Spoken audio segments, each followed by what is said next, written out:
নমস্কার দর্শকবৃন্দ, আমি কৃষ্ণকান্ত সিনহা শিলচানি যে আপনাদের সবাইকে স্বাগত জানাই। ইম্পর্টেন্ট গুরুত্বপূর্ণ একটা খবর নিয়ে আসলাম, সঙ্গে থাকবেন। ভিডিওটা দেখার সঙ্গে সঙ্গে চটকা লাইক কমেন্ট করে শেয়ার করবেন যাতে সবার কাছে গুরুত্বপূর্ণ খবরটা পৌঁছে যাক। দর্শকবৃন্দ, অনেকটা লাভের খবর আছে আমাদের সমস্ত বরাকবাসীর জন্য এবং আমাদের সমস্ত আসামবাসীর জন্য। সঙ্গে থাকবেন। চাকরিরও কয়েকটা খবর আছে। অনেকেরই কমপ্লেইন থাকে আমাদের ভিডিও রেগুলার পান না। দয়া করে দেখার সঙ্গে সঙ্গে লাইক এবং কমেন্ট করবেন। নিশ্চয়ই লাইক এবং কমেন্ট করলে আপনারা রেগুলার আমাদের ভিডিও আপলোড করার সঙ্গে সঙ্গে পেয়ে যাবেন। কমেন্ট আপনারা যে সময় করেন আমাদের খুবই ভালোই লাগে। দর্শকবৃন্দ, দুদিনের সফরে আমাদের ভারতবর্ষের মাননীয় প্রধানমন্ত্রী শ্রী নরেন্দ্র মোদী আমাদের আসাম ভিজিটে উনি আসছেন। আজকে আমাদের আসামের মাননীয় মুখ্যমন্ত্রী ডক্টর হিমন্ত বিশ্ব শর্মা মহোদয় আমাদের মাননীয় প্রধানমন্ত্রী মহোদয়কে উনি রিসিভও করেছেন। দর্শকবৃন্দ, এবং আজকে উনাকে সম্মান জানানোর জন্য মোট 1.5 লক্ষ প্রদীপ জ্বালানো হয়েছে। দর্শকবৃন্দ, 1.5 লক্ষ প্রদীপ খানাপাড়ার ফিল্ডে জ্বালানো হয়েছে। খুব ভালো লাগলো। এবং আসামবাসীর জন্য প্রায় 11,500 কোটি টাকার প্রজেক্টের বিভিন্ন কাজের শিলান্যাস করবেন, উদ্বোধন করবেন। দর্শকবৃন্দ, আমাদের ভারতবর্ষের মাননীয় প্রধানমন্ত্রী মহোদয় 11,500 কোটি টাকা বিরাট বড় প্রজেক্ট নিয়ে এসছেন আমাদের ভারতবর্ষের মাননীয় প্রধানমন্ত্রী শ্রী নরেন্দ্র মোদী। এবং সেই 11,500 কোটি টাকার মধ্যে আমাদের আসামবাসীরও জন্য, মানে আমাদের বরাকবাসীর জন্য কিন্তু অনেক ভালো খবর, অনেক অ্যানাউন্সমেন্ট এনেছেন। দর্শকবৃন্দ, কী কী আছে সেটাও আমি আপনাদেরকে বলে দিচ্ছি। প্রথম সব থেকে ভালো খবর হচ্ছে আমাদের যে করিমগঞ্জের মেডিকেল কলেজ এবং হাসপাতাল সেটার উদ্বোধনী, মানে সেটার সেই আধারশিলা স্থাপন করা হবে আগামীকালকে। আমাদের ভারতবর্ষের মাননীয় প্রধানমন্ত্রী মহোদয় উনি ভার্চুয়াল মাধ্যমে অনলাইনে উনি সেই আধারশিলাটা স্থাপন করবেন। সেটা হচ্ছে আমাদের করিমগঞ্জ জেলার রাতাবাড়ি সমষ্টির রামকৃষ্ণনগর এরিয়াতে সেই করিমগঞ্জ কলেজটা হবে, মেডিকেল কলেজ এবং হসপিটাল। মোট 578 কোটি টাকা ব্যয় করা হবে, 578 crore। সেটাতে আপনাদের hospital building, medical college building, hostel boys এবং গার্লসের জন্য, ইন্টার্নস এবং নার্সের জন্য হোস্টেল থাকবে। তারপরে residential building for superintendent, principal এবং আদার স্টাফসের জন্য থাকবে। তাছাড়া সেখানে ডে কেয়ার সেন্টার থাকবে, ক্যাফেটেরিয়া থাকবে, তারপরে ফ্যাকাল্টি বিল্ডিং, এইগুলো থাকবে। দর্শকবৃন্দ, তো বিভিন্ন অত্যাধুনিক সিস্টেম সেখানে রাখা হবে বলে সেটাও জানানো হয়েছে। সেই রাতাবাড়ি সমষ্টির যিনি বিধায়ক বিজয় মালাকার মহোদয় উনিও সংবাদ সম্মেলনে সেটা জানিয়েছেন। আগামীকালকে সেটার আধারশিলা স্থাপন করবেন আমাদের মাননীয় প্রধানমন্ত্রী মহোদয়। দর্শকবৃন্দ, আরও কয়েকটা জিনিস, সেটা হচ্ছে আসামের স্পোর্টস সেক্টরকে আরও উন্নতিকরণ করার জন্য ASEB স্পোর্টস কমপ্লেক্স চন্দ্রপুরে সেটা বানানো হবে। সেটার যে আধারশিলা সেটাও স্থাপন করবেন আমাদের মাননীয় প্রধানমন্ত্রী মহোদয়। দর্শকবৃন্দ, খুব কয়েক কোটি টাকা, কত টাকা সেটাও আমি আপনাদেরকে বলে দেবো। তাছাড়া যে আমাদের যে গুয়াহাটির যে GMCH, গুয়াহাটি মেডিকেল কলেজ এবং হাসপাতাল, সেটাকে উন্নতিকরণ করার জন্য সেটাতে মোট টাকা 3,250 কোটি টাকা ব্যয় করে সেটাও বানানোর কাজ চলবে। দর্শকবৃন্দ, উন্নতিকরণ করা হবে। অনেক ধরনের ইকুইপমেন্ট, মানে অত্যাধুনিক পদ্ধতিতে সেই GMCHটাকে করা হবে, রিডেভেলপ করে সেটা বানানো হবে। 3,000 হসপিটাল বেড থাকবে, 3,000 কার পার্কিংয়ের ব্যবস্থা থাকবে, বেসমেন্ট, গ্রাউন্ড, 8টা ফ্লোর সেটা থাকবে। ওরে বাবারে, গৃহ সার্টিফাইড বিল্ডিং, মডুলার, অনেক ধরনের সিস্টেম জিনিস থাকবে সেখানে। দর্শকবৃন্দ, খুব ভালো লাগলো। এবং তাছাড়া আর কি মা কামাখ্যা দিব্যালোক পরিযোজনা, যে আমাদের যে কামাখ্যা মন্দিরটাকে আরও উন্নতিকরণ করা হচ্ছে, নতুন একটা প্রজেক্ট 500 কোটি টাকা ব্যয় করে মা কামাখ্যা দিব্যালোক পরিযোজনা, সেটাকে নতুন করে একদম, মানে বিরাট বড় একটা পর্যটক স্থল হবে। দর্শনার্থী তো যাবেনই সেখানে, ভক্তরা যাবেনই, একটা বিরাট বড় একটা পর্যটক স্থল হয়ে দাঁড়াবে সেটা। দর্শকবৃন্দ, অনেক ধরনের অ্যানাউন্সমেন্ট। আর কি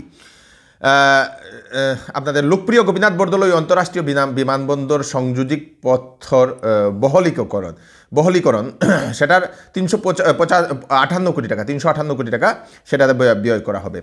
তাছাড়া 38টা পুল নির্মাণ করার সঙ্গে সঙ্গে 43টা পথ উন্নতিকরণ করা হবে আসামমালা 2.0 অধীনে। নেহেরু স্টেডিয়ামকে ফিফা মানের, মানে ইন্টারন্যাশনাল স্টেডিয়াম বানানোর জন্য সেটাও করা হবে। বানানোর জন্য সেটার কাজ শুরু হবে। নেহেরু স্টেডিয়ামকে 831 কোটি টাকা ব্যয় করে। রোড এবং পুলগুলো যেটা বানানো হবে সেটা হবে 3,444 কোটি টাকা ব্যয় করা হবে। তারপরে চন্দ্রপুর স্টেডিয়াম 300 কোটি টাকা ব্যয় করা হবে। গুয়াহাটি চিকিৎসা মহাবিদ্যালয় যেটা বলে দিলাম 3,250 কোটি টাকা। করিমগঞ্জ চিকিৎসা মহাবিদ্যালয় সেটা বলে দিলাম 578 কোটি টাকা। ইউনিটি মল, একটা একতা মল বানানো হবে গুয়াহাটিতে, সেটার জন্য ব্যয় করা হবে 297 কোটি টাকা। তাছাড়া চার লেনের দুটা রোড বানানো হচ্ছে। বিশ্বনাথ চারিয়ালি থেকে গহপুর সংযোগীর জন্য একটা 4 লেন যুক্ত পথ, সেটার জন্য 1451 কোটি টাকা ব্যয় করা হবে দর্শকবৃন্দ। তারপরে দলবাড়ির থেকে জামগুড়ি পর্যন্ত 4 লেনের একটা পথ 592 কোটি টাকা ব্যয় করা হবে দর্শকবৃন্দ।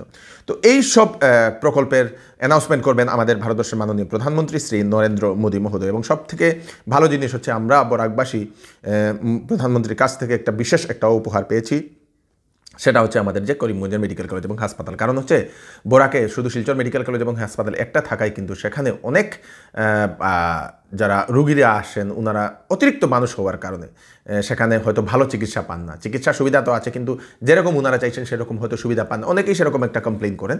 কিন্তু আমাদের শিলচর মেডিকেল কলেজ এবং হাসপাতাল অনেক উন্নত, সেখানে হয়তো পেশেন্ট অতিরিক্ত হওয়ার কারণে হয়তো কিছু কিছু মানুষের কমপ্লেন থাকতে পারে। তো সেজন্যই সেই ব্যবস্থাটা যে সময় করিমগঞ্জ মেডিকেল কলেজ এবং হাসপাতাল হবে সে সময় আরও উন্নতি হবে, মানে পেশেন্টগুলো ডিভাইড হবে না, তাহলে মানে আরও ভালো চিকিৎসা হবে, ভালো মতে শান্তমতে চিকিৎসা করা যাবে দর্শক। খুব ভালো একটা উপহার আমরা পেলাম।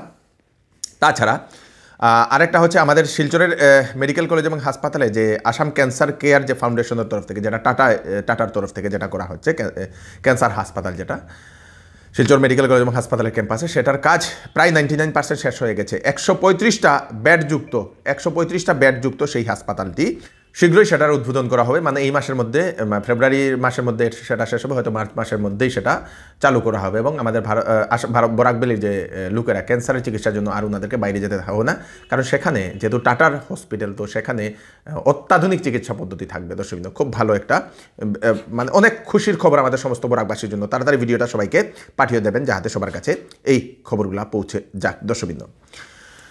ওয়েডিং সিজন উপলক্ষে শ্যামসুন্দর জুয়েলার্স আপনাদের জন্য নিয়ে এলো নিত্য নতুন ডিজাইনের হলমার্কযুক্ত গহনার বিশাল সম্ভার। সঙ্গে পাচ্ছেন গহনার মজুরিতে 50% পর্যন্ত ছাড়। এছাড়া এখানে আছে পুরাতন সোনার বদলে নতুন গহনা নেওয়ার বিশেষ সুযোগ। তাই দেরি না করে তাড়াতাড়ি চলে আসুন শ্যামসুন্দর জুয়েলার্সে। Shyamsundar jewellers, central road, Silchar. Phone number হচ্ছে 8486467636। মেরি ক্রিসমাস এবং নিউ ইয়ার উপলক্ষে শ্যামসুন্দর জুয়েলার্স আপনাদের জন্য নিয়ে এলো সোনার গহনার মজুরির উপর 70% পর্যন্ত ছাড় এবং হীরার গহনার উপর 10% ছাড়। এছাড়াও এখানে পাচ্ছেন পুরাতন সোনার বিনিময়ে হলমার্কযুক্ত HUID সোনার গহনা নেওয়ার সুযোগ। তাই দেরি না করে তাড়াতাড়ি চলে আসুন Shyamsundar jewellers, central road, Silchar. Phone number হচ্ছে 8486467636। হাইলাকান্দির ব্রজপুর সুরগুল বিলে অনুষ্ঠিত হতে চলেছে অ্যানুয়াল স্পোর্টস। অর্গানাইজ করছেন IICT এডুকেশন মাটিজুড়ি। সেখানে running, long jump, chin jump, high jump 100 metre competition হতে চলেছে 5 ফেব্রুয়ারি। সকালবেলা 8টা থেকে শুরু হবে। প্রাইজ মানি রাখা হয়েছে পুরুষদের জন্য 2000 টাকা ফার্স্ট প্রাইজ সঙ্গে ট্রফি, সেকেন্ড প্রাইজ 1500 টাকা সঙ্গে ট্রফি, থার্ড প্রাইজ 1000 টাকা সঙ্গে ট্রফি। মহিলাদের জন্য ফার্স্ট প্রাইজ 1500 টাকা সঙ্গে ট্রফি, সেকেন্ড প্রাইজ 1000 টাকা সঙ্গে ট্রফি, থার্ড প্রাইজ 500 টাকা সঙ্গে ট্রফি। সেখানে আপনারা যোগাযোগ করতে পারেন পার্টিসিপেট করার জন্য। ফোন নাম্বার দিয়ে দেওয়া হয়েছে 9365642247। আরেকটা নম্বর হচ্ছে 6002124983। আমাদের বরাকের গুয়াহাটির সঙ্গে যে যাতায়াত ব্যবস্থা, যে কানেক্টিভিটি সেটা আবার বিচ্ছিন্ন হয়ে পড়েছিল আজকে সোনাপুর টানেলে। আবার একটুখানি যে বৃষ্টি যেটা হয়েছে, সেই বৃষ্টি হওয়ার কারণে ল্যান্ডস্লাইড হয়ে গিয়েছিল এবং সারাটা দিন সেটা পরিষ্কারের কাজ চলছে দর্শকবৃন্দ। দুটো চাকরির খবর আমি আপনাদেরকে দিয়ে দিই। সিভিল ডিফেন্স অ্যান্ড হোম গার্ডসে 271টা পোস্ট, যার অ্যাপ্লাই লাস্ট ডেট হচ্ছে 15 ফেব্রুয়ারি 2024 ইংরেজি।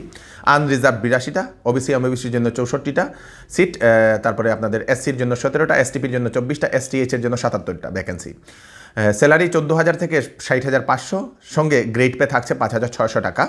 কোয়ালিফিকেশন HSLC, সঙ্গে হোমগার্ডের সার্টিফিকেট যদি আছে বা এনসিসির সার্টিফিকেট আছে তারাই আবেদন করতে পারবে।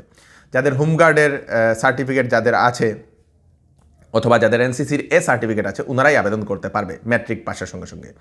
এমপ্লয়মেন্ট এক্সচেঞ্জ কার্ড থাকা দরকার। বয়স 18 থেকে 40 বছর। SC ST এর জন্য 5 বছর এক্সট্রা দিয়ে দেওয়া হয়েছে। ওবিসি এমওবিসির জন্য 3 বছর এক্সট্রা দিয়ে দেওয়া হয়েছে। www.dgcd.assam.gov.in এই ওয়েবসাইটে গিয়ে আপনারা সেটা আবেদন করতে পারেন সেই চাকরিটা দর্শকবৃন্দ। আরেকটা চাকরির হচ্ছে ESIC-তে রিক্রুটমেন্ট 146টা ফ্যাকাল্টি স্পেশালিস্ট, সিনিয়র স্পেশালিস্ট, তারপরে সিনিয়র রেসিডেন্টস টিউটরের পোস্ট। আপনারা যারা গ্র্যাজুয়েটের উপরে যারা আছেন ওনারা একবার সেই অ্যাডভার্টাইজমেন্টটা দেখে নেবেন www.ecic.gov.in এই ওয়েবসাইটে গিয়ে আপনারা বিস্তারিত আপনারা সেটা দেখে নেবেন। দর্শকবৃন্দ, শিলচরের হাইলাকান্দি রোডে রবীন্দ্র সরণিতে আনন্দমার্গ প্রচারক সংঘের ফার্স্ট ডায়াসিস লেভেল সেমিনার 2 থেকে 4 ফেব্রুয়ারি অনুষ্ঠিত হয়েছে। সেখানে বিভিন্ন ধরনের কার্যকলাপ করা হয়েছে, বিভিন্ন ধরনের ওনাদের ওয়ার্কশপ করা হয়েছে। অনেক মানুষই সেই ওয়ার্কশপে অংশগ্রহণ করেছেন। পিতা বাবা কি, জগৎ গুরু শ্রী শ্রী আনন্দমূর্তি কি। আজকে আমরা ত্রিদিবসীয় সেমিনারে সমবেত হয়েছি। এর মধ্যে যেমন পুরুষরা সমবেত হয়েছে আনন্দমার্গের পুরুষরা, তেমনি আনন্দমার্গের নারীরাও এখানে সমবেত হয়েছে।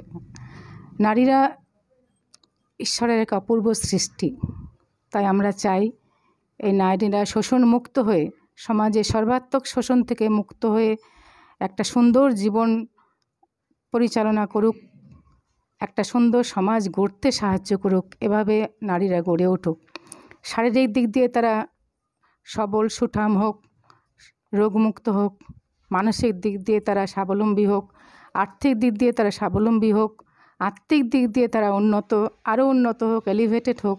এটাই আমাদের চাওয়া। আমাদের গুরুদেব বলতেন শুধু ওমেনহুড না, গ্লোরিফাইড ওমেনহুড। সংসারে মানুষ মেয়েদের আমরা দেখেছি সারাদিন ধরে তো রান্না করছে, সংসার পরিচালনা করতে করতে নিজের ভালোটুকু চিন্তা করার সময়ও তাদের থাকে না। তাই আমরা চাই আমাদের নারীরা ডিগনিফাইড ওয়েতে নিজেদের প্রতিষ্ঠিত করুক।